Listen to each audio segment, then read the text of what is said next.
Welcome back to our channel. ధాన్యం కొనుగోళ్ల పైన బీఆర్ఎస్ ప్రభుత్వం ఒక పెద్ద పోరాటం చేసింది. దానికి సీఎం స్పందించాడు. అధికారులకు ఆదేశాలు జారీ చేశారు. కానీ అధికారులు ఆదేశాలు పాటిస్తున్నారా అనేది ఒక క్వశ్చన్ మార్క్. సో ఐఏఎస్ ఆఫీసర్లు సెక్రటరియట్లో మధ్యాహ్నం నుంచి జంప్ అనే వార్తలు పేపర్లో చూస్తున్నాం. సో ఇక్కడ అధికారుల పనితీరు బాలేదా, లేదంటే మంత్రులు ముఖ్యమంత్రుల ఆదేశాలు పాటించట్లేరా? సో ఇదే విషయం మాట్లాడదాం. ప్రజెంట్ మంత్రులు శ్రీలో కేఎస్ ప్రసాద్ గారు ఉన్నారు. సార్ నమస్తే. సార్, ఇన్ జనరల్గా ప్రభుత్వం మారింది అంటే అధికారుల తీరు మార్చుకుంటూ ఉంటారు. కానీ ఇక్కడ అధికారుల తీరు మారలేదా, లేదంటే మంత్రులు చెప్పే ఇండికేషన్స్ మేము పాటించాం, చాలా లైట్ తీసుకుంటాం, మాకు సంబంధమే లేదు అన్నట్టు వ్యవహరిస్తున్నారా? దేనైనా విటమిన్ ఎం, డబ్బులు ఉంటేనే ఏదైనా పని చేయగలుగుతారు. రైతుల దగ్గర ధాన్యం ఎందుకు కొనలేకపోతున్నారు? ప్రభుత్వం దగ్గర డబ్బులు లేవని. ఈ డొల్లతనాన్ని ఎవరి మీద ఎవరు నెట్టితే ఊరుకుంటారు? ఇప్పుడు బీఆర్ఎస్ పార్టీ చేసిన ఉద్యమానికి కళ్ళు తెరిచిన ముఖ్యమంత్రి, దాని తదనంతర పరిణామం డెలిగేషన్ ఇచ్చాడు ఆయన ఎవరు అధికార గణానికి. అధికార గణం వెళ్ళి ఫ్రంట్ ఎండ్లో పని చేయాలంటే చేతిలో డబ్బులు ఉండాలి కదా. ఇప్పుడు రైతు తీసుకొచ్చి అమ్మిన ధాన్యానికి గిట్టుబాటు ధర ఎవరు ఇవ్వాలి? కేంద్ర ప్రభుత్వమైనా ఎంఎస్పీ వాళ్ళే కదా డిసైడ్ చేస్తారు ధాన్యానికి, మొక్కజొన్నకి, ఇవన్నీ. సో వ్యవసాయ పంటలు గిట్టుబాటు ధరలు కేంద్ర ప్రభుత్వం నుంచి ఫస్ట్ ప్రయారిటీలో నిధులు ఎందుకు రిలీజ్ అవ్వట్లే? గొడవలు ఖాళీ అయ్యలేదు కనుక్కో. సో ఇవన్నీ జరుగుతుంది దగ్గర. ఇవాళ పండగల్ని పాసినట్టు ఈ బీజేపీ వాళ్ళు బస్సు చేసుకుని పోయారు. రామచంద్రరావు గారు నాట్ అండ్ అప్డేటెడ్ వెర్షన్ భరోసా అనుకుంటా ఒక దానికి ఒక మంచి ఒక బ్యానర్ కూడా కట్టుకొని అన్ని కడతారు. తిరిగే పరిస్థితి. అంగులు ఆర్భాటాలు.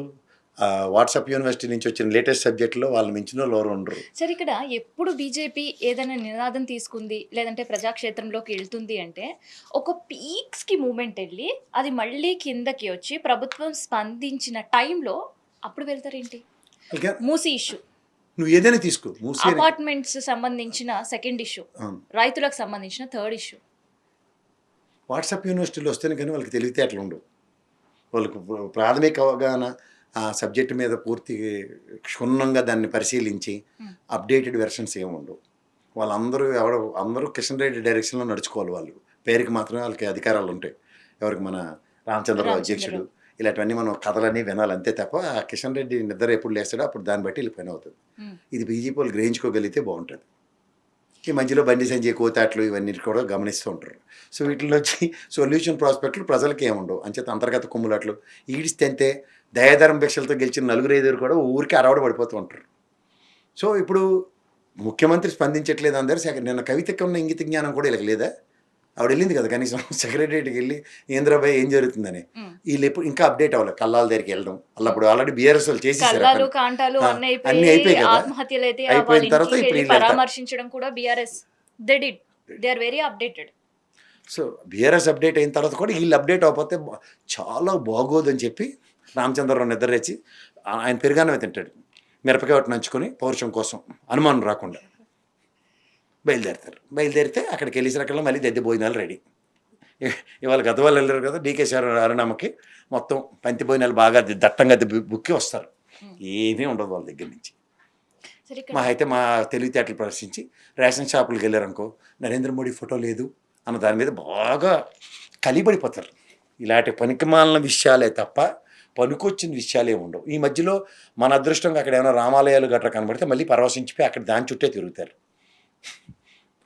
అరే మేము ఇవాళ వచ్చింది దేనికి? బియ్యాలు కాంటాల దగ్గర ఏటున్నాయి, ఇవన్నీ జరగలేదని చూడడానికి వచ్చాం అన్నది ఉండదు. మిల్లర్లు ఏం చేస్తున్నారు అన్న దాని మీద ఉండదు. దళారులు ఏం చేస్తారు? దళారులు, మిల్లర్లు, అధికారులు కొనట్లేదు, ఇవన్నీ ఏదో తెలియనట్టు. కనీసం ఆ దిక్కుమాల పేపర్ అయినా చదివితే అప్డేట్ అవుతారు. అంటే అప్డేట్ అవనట్టే కదా. అట్లీస్ట్ ఇప్పుడు వాళ్ళు నాకు తెలిసి రైతుల గోస, బీజేపీ భరోసా అనే కంటే అట్లీస్ట్ ఎవరైతే ఆత్మహత్యలు చేసుకున్న రైతుల కుటుంబాలను వెళ్ళి పరామర్శించినా బాగుండేదేమో. ఇప్పుడు కేంద్ర ప్రభుత్వ ఆధీనంలో గొడవలన్నిటికీ డబ్బులు ఎవరిచ్చుకోనాలి? కేంద్రం నుంచి. మరి ఆ నిధులు రిలీజ్ చేసాము అని చెప్పి దాని మీద మనకు ఒక శ్వేతపత్రం ఇవ్వాలి కదా. ఇదేంటిది ఈ ప్రభుత్వం కొనట్లేదు, మేము వెళ్తున్నాం ఇప్పుడు రైతులకు భరోసా ఇవ్వడానికి ఆల్రెడీ మేము కేంద్ర ప్రభుత్వం నుంచి ఇన్ని నిధులు ఇన్ని గ్రాంట్లు తీసుకొచ్చాం, అయినా సరే ఈ ప్రభుత్వం తెరబడిపోవట్లేదని ప్రెజర్ పెట్టడానికి వెళ్తున్నాం అని చెప్పాలా? చెప్పు. కేంద్ర ప్రభుత్వ ఆర్థిక పరిస్థితి, రాష్ట్ర ప్రభుత్వ ఆర్థిక పరిస్థితి చాలా దయనీయంగా ఉంది, అందరికీ తెలిసిన విషయమే. నువ్వు దేనికొన్నావు కేంద్ర ప్రభుత్వంలో? పెద్దన్న పాత్ర రేవంత్ రెడ్డి గారు కూడా మొత్తుకుంటుంది అదే కదా, పెద్దన్న పాత్ర వహించండి. కూడా చూసాం మీరు తెచ్చింది తెలంగాణకి గాడిద గుడ్డ అని. తెలంగాణ రాష్ట్రంలో ఎంపీలు ఉండే ప్రాంతాల్లో అంతా కూడా బ్యానర్లు పట్టుకొని తిరిగి కట్టారు కట్టారు. బ్యానర్లు ఏకంగా కట్టిన ఇప్పుడు పరిస్థితి. ఆ గాడిద గుడ్డుని సమర్థించుకోవడానికి ఏం చేయాలి? గాడిద గుడ్డు కాదురా బాబు, నిజంగా వ్యవసాయ పంటల ఫలితాలు వచ్చినప్పుడు కేంద్ర ప్రభుత్వం నుంచి ఈ విధంగా మేము చేసామని చెప్పాలి కదా. తెలంగాణ గురించి పరువు తీసే మాటలు మాట్లాడుతుంటేనే స్పందించిన పరిస్థితి. వాళ్ళ గురించి ఇంత వాళ్ళకి ఏం ఎక్స్పెక్ట్ తెలుసమ్మా, చేయడం. మనం జడ్డి వాళ్ళం కాబట్టి వాళ్ళని గెలిపించారు. బుద్ధి జ్ఞానం ఎవరికైనా ఏడిస్తే బీజేపీకి ఎందుకు ఓటేస్తున్నామో సిగ్గుపడి చావండి అందరూ. వాళ్ళు మన సమస్యలు, మన రాష్ట్ర సార్వభౌమత్వం, రాష్ట్రానికి సంబంధించిన ప్రైడ్, దీని మీద వాళ్ళు ప్రతిస్పందించరు. వాళ్ళకి మళ్ళీ చెప్తున్నాను, మన భద్రాచలంలో ఉన్న రాముడి కన్నా వాళ్ళకి అయోధ్యలో కొత్తగా వాజ్పేయి గారి మొహంతో ప్రతిష్ఠించిన శ్రీరామచంద్రుడు అంటే చాలా ఇష్టం వాళ్ళకి. ఇంకా వాజ్పేయి గారి మొహంకి దగ్గర దగ్గర పోలుకున్న నా శ్రీరామచంద్రుడు అంటే పరవశించిపోతారు తప్ప మనకి మీద వాళ్ళకి ఏ కన్సర్న్ ఉండదు.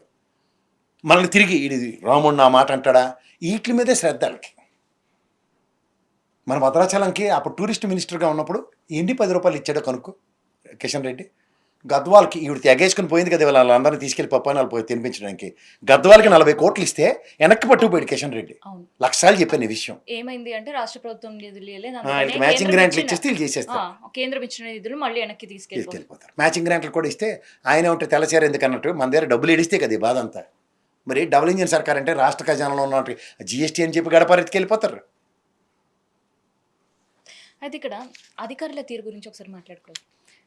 ఏకంగా కాంగ్రెస్ వాళ్ళు అధికారంలోకి వచ్చిన తర్వాత హార్డ్లీ ఒక 7 to 8 months అయిన తర్వాత అధికారులు ఎవరు కూడా మా మాట వినట్లేదు, ఇందులో బీజేపీకి సపోర్టర్స్ కూడా చాలామంది ఉన్నారు, మీ తీరు మార్చుకోండి అని చెప్పిన సందర్భం మనం విన్నాం.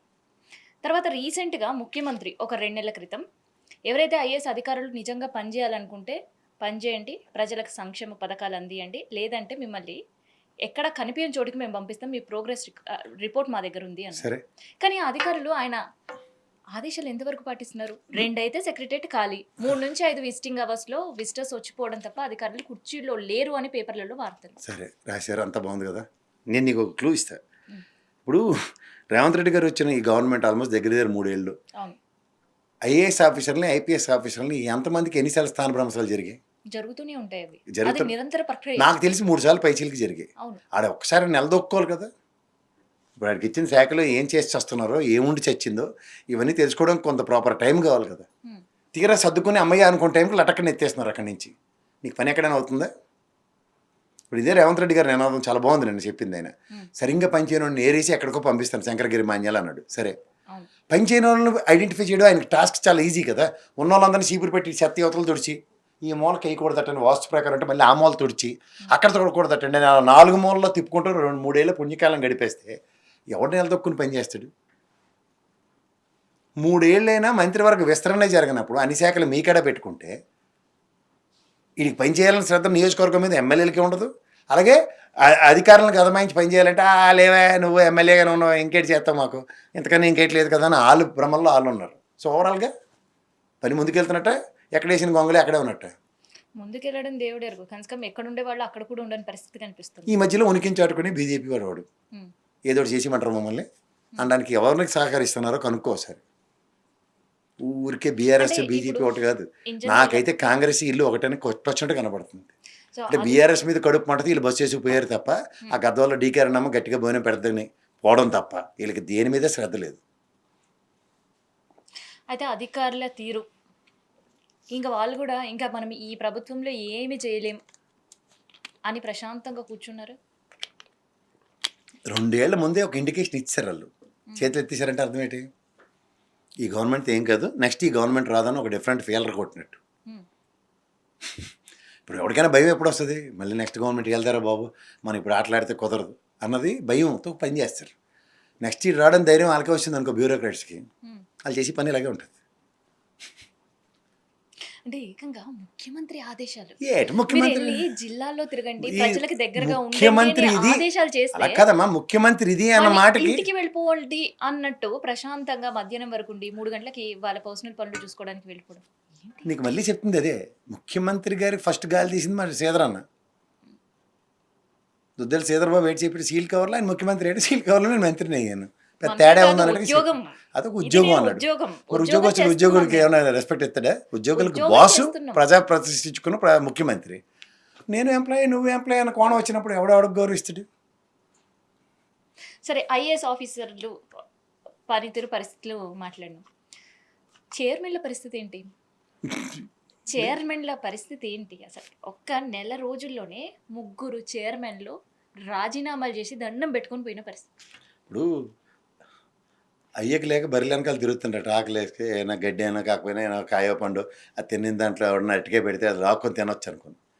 మధ్యలో ఎమ్మెల్యేలకి వీళ్ళకే దిక్కు దివాన్ లేకపోతే 4-3 కోట్లు టెండర్ ఏమైనా వస్తే రూపాయన సంపాదిద్దాం అన్నాడు. ఎవరికి దిక్కు దివాన్ లేదు. ఆవిడ మధ్యలో ఈ కార్పొరేషన్ చైర్మన్లు తీసుకొచ్చి అలంకారానికి చూడు, ఒట్టిపోయిన గేదె తీసి గుడిపందిరి చేసినట్టుంది. అంతకుముందు ఇంకేట్లేదు.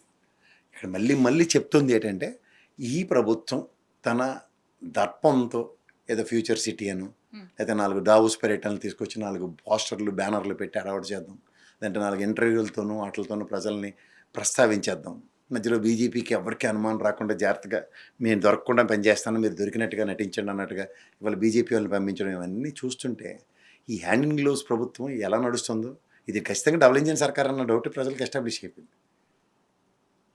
లాస్ట్కి దొంగలు ఊలు పంచుకున్నట్టు ఇద్దరు కలిపేసి ఒకటే ఎజెండాతో ముందుకు వెళ్తున్నారు. నష్టాలు కళ్ళాల తీర రైతులకి అకాల వర్షాలతోనూ తడిసి ముద్దైన ధాన్యంతోనూ, ఒక మిల్లర్ అయితే మిల్లర్లోకి గొడవలో పెట్టిన ధాన్యం కూడా తడిసిపోయి వాళ్ళ ఆందోళన ఎలా ఉంది. ఇలాంటి దానికి ప్రత్యామ్నాయం ప్రభుత్వం నుంచి ఏం చేస్తున్నారో చెప్పమంటే ఏదేదో అరికథలు. వీళ్ళు ఏం చేసి స్థిరపడిపోతారు. కేంద్ర ప్రభుత్వం నుంచి తక్షణ నిధులు రిలీజ్ చేసి మేము ఈ విధంగా కాపాడుతున్నాం అని ఒక భరోసా యాత్రకు వెళ్ళాలి కదా. ఎందుకు ఏమన్నా ఉద్ధరించడానికి పోతున్నారు? మా డీకారు నమ్మకి అన్నం చికెన్ మటన్ దద్దిపోయినంత తప్ప ఇంకేట్లేదు వీళ్ళకి. ఈ మధ్యలో రామచంద్రరావు గారు అప్లికేషన్ వెజిటేరియన్ ఫుడ్ ఒకటి. ఆకునూరు మురళి గారు విద్యా కమిషన్ ఆయన ఒక సిఫారసు చేశారు. దానిపైన పెద్దగా చర్చ జరిగిన పరిస్థితి. ఆఖరికి ఇవాళ నాకు ఇచ్చిన బాధ్యతను పూర్తయింది కాబట్టి నేను రిజైన్ చేస్తున్నాను అంటూ ఆయన రిజిగ్నేషన్ లెటర్. ఇంకా ఒక చైర్మన్గా ఎన్నికై ఆ చైర్మన్ సీట్లో కూర్చున్న వెంటనే నాకు ఆరోగ్యం బాగాలేదు అంటూ రేరా చైర్మన్ సత్యనారాయణ గారు వెళ్ళిపోయిన పరిస్థితి. ఏం జరుగుతుంది? రెరా చైర్మన్ వెళ్ళిపోయాడంటే దాని అర్థం ఏంటి? రెరా చైర్మన్, రెరా డైరెక్టర్లు, రెరాలో మెంబర్ అవ్వడానికి పార్టీ ఒక ప్రివిలేజ్డ్ పోస్టులు అవి 6 ఏళ్ళ పాటు ఖచ్చితంగా ఎష్యూర్డ్ డబ్బులు, జీతం రూపంలోనూ దర్పం రూపంలో వాళ్ళకేమంటే ఎక్కి వెళ్ళిపోతున్నారంటే, అంటే రియల్ ఎస్టేట్ రంగం ఎలా కూదలేయిందో రేరా చైర్మన్ త్రూగా అర్థమవుతుంది. అలా చూడు, ఉర్జిత్ పటేల్ రాత్రి ఆర్బీఐ నమస్కారం బాబు మీ దిక్కుమాల శత్రుత మాతో కాదని పారిపోయింది, దాంతో సమానం అది. మరి ఓకే, దాంతో అంటే రియల్ ఎస్టేట్ రంగం ఎంత దయనీయమైన స్థితిలో ఉందని చెప్పడానికి రెరా చైర్మన్ రాజీనామా. ఆకునూరు మురళి గారు ఒక ఆణిముత్యం, ఇది బ్యూరోక్రాట్స్లో ఒక ఆణిముత్యం. ఆయనకి హెర్క్లెన్ టాస్క్లు ఏమి ఇచ్చినా సరే దాని ఎగ్జిక్యూషన్స్ ముఖ్యమంత్రుల్ని కన్విన్స్ చేసే అంత నేపథ్యాలండి. గతంలో జగన్మోహన్ రెడ్డి గారి విషయమైనా నాడు నేడు స్కూళ్ళు, ఇవాళ రేవంత్ రెడ్డి గారు ఆయనకి ఇచ్చిన హెర్క్లెన్ టాస్క్ని జస్టిఫై చేయడంలో అలాంటి ఆయన కూడా సభకు నమస్కారం అన్నాడంటే ప్రభుత్వ విధానాల మీద లేదా ప్రభుత్వ దాన్ని ఏమంటారు ద కన్సర్న్ చూపించవలసిన దగ్గర ఎలాంటి ఫెయిల్యూర్స్ చూస్తుంది అన్నది చూసుకో. సో ఈ సెట్ ఆఫ్ ఫెయిల్యూర్స్ని ఓ బ్యూరోక్రాట్స్ మీద నెట్టుదాం అన్నప్పుడు నెక్కచ్చైన ఆఫీసర్స్ ఉంటారు. నేను ప్రవీణ్ కుమార్ ఇంటర్వ్యూ చూడు అయింది, నన్ను తొలగించలేదు రాబాయ్, నేను రాజీనామా చేసి ప్రత్యక్ష రాజకీయాల్లోకి వచ్చానని చెప్పాడు. సో అలా ఇంటర్ప్రిటేషన్స్తో సస్టైన్ అవుదాం అనుకుంటే కుదరదు. This one should understand. Thank you sir.